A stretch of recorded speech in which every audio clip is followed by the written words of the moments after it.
மனிதனை இந்த மௌத்தை கொண்டு அடக்கி வச்சிருக்கான். இல்லன்னு சொன்னா மௌத்து மட்டும் இல்லன்னு வச்சுங்க, மனுஷன் எல்லாம் ஒவ்வொருத்தரும் அல்லான்னு சொல்லிடுவான். மௌத்து இருக்கும்போதே அல்லான்னு சொல்றான் எல்லாம் உலகத்துல. ஆனா ரப்புக்கும் அல்லா தான் பெரிய அல்லான்னு சொன்னான். நீங்க சொல்லக்கூடிய அல்லா சின்னவன், நான் தான் பெரிய அல்லா அப்படின்னு சொல்லிட்டு பிறவன் சொன்னதாக அல்லாஹ் தஆலா குர்ஆன்ல சொல்றான். கடவுள் இல்லவே இல்லை, கடவுளே கிடையாது, கடவுளை கற்பித்தவன் காட்டு மிராண்டி அப்படின்லாம் சொல்லக்கூடியவனும் இருக்கிறான். இது மௌத்து இருக்கக்கூடிய நேரத்தில் மௌத்தே இல்லைன்னு வச்சுங்க, அப்ப என்ன ஆகும்? அதனாலதான் அல்லாஹ்வை புகழும் போது இப்படியும் கூட புகழ்வாங்க சில நேரங்கள்ல. பெரியார்களுடைய அந்த துஆக்கள்ல, அதாவது ஹம்து ஸலவாத்துல வரும் பொழுது அல்ஹம்துலில்லாஹில்லதி கஹர இபாதஹு பில் மௌத், தன்னுடைய அடியார்களை மௌத்தை கொண்டு அடக்கி ஆளுகின்றானே அப்படிப்பட்ட அல்லாஹ்வுக்கு எல்லா புகழும். மௌத்தை கொண்டு அவனை அடக்கி வச்சிருக்கான் மனுஷனை. இல்லன்னு சொன்னா எல்லாம் திட்டிட்டு போயிடுவாங்க.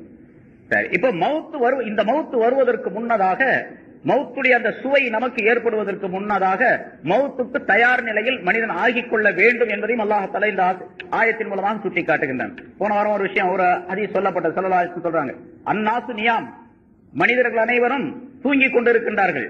இதா மாத்து இன்தபஹு, அவர்கள் மௌத்தாகிவிட்டால் விழித்துக் கொள்ளுவார்கள். அப்ப நம்ம எப்படி வழங்குறதுக்கு நேரம் பார்த்தோம் பாருங்க. மனிதர்கள் நம்மெல்லாம் இப்ப முழிச்சுக்கிட்டு இருக்கிறோம், மௌத்தாக போனா தூங்கிடுவோம் அப்படின்னு நம்ம வழங்குறோம்.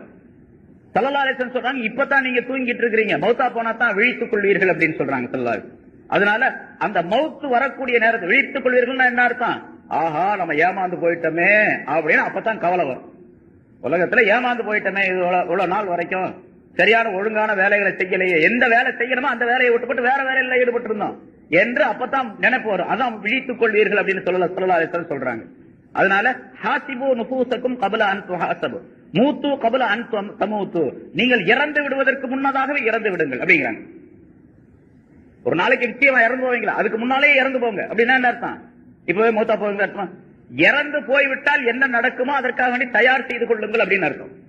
இறப்புக்கு பின்னால் என்ன ஏற்பட வேண்டுமோ அதற்காக இங்கே தயார் செய்து கொள்ளுங்கள். அதான் நீங்க மௌத்தாகிறத போல இருங்க அப்படின்னு. உலகத்துல ஒரு மையத்தை போன்று வாழ வேண்டும், மையத்தை போல வாழணும். அது தவக்குலுடைய உச்சகட்டமான நிலை. மையத்தை போன்று ஒரு மனிதன் வாழ்வது என்பது தவக்குலுடைய உச்சகட்டமான நிலை. அல்லாஹ் மீது பரிபூர்ணமான நம்பிக்கை வைத்து அல்லாஹ் செய்வது, அல்லாஹ்விடத்தில் தன்னை முழுமையாக ஒப்படைத்து வாழ்வது இருக்கின்றது, அது மையத்தை போன்று வாழ்வது அப்படிங்கிறார். ஸல்லல்லாஹு அலைஹி வஸல்லம் அதற்கு விளக்கம் சொல்லி தருகின்றார்கள்.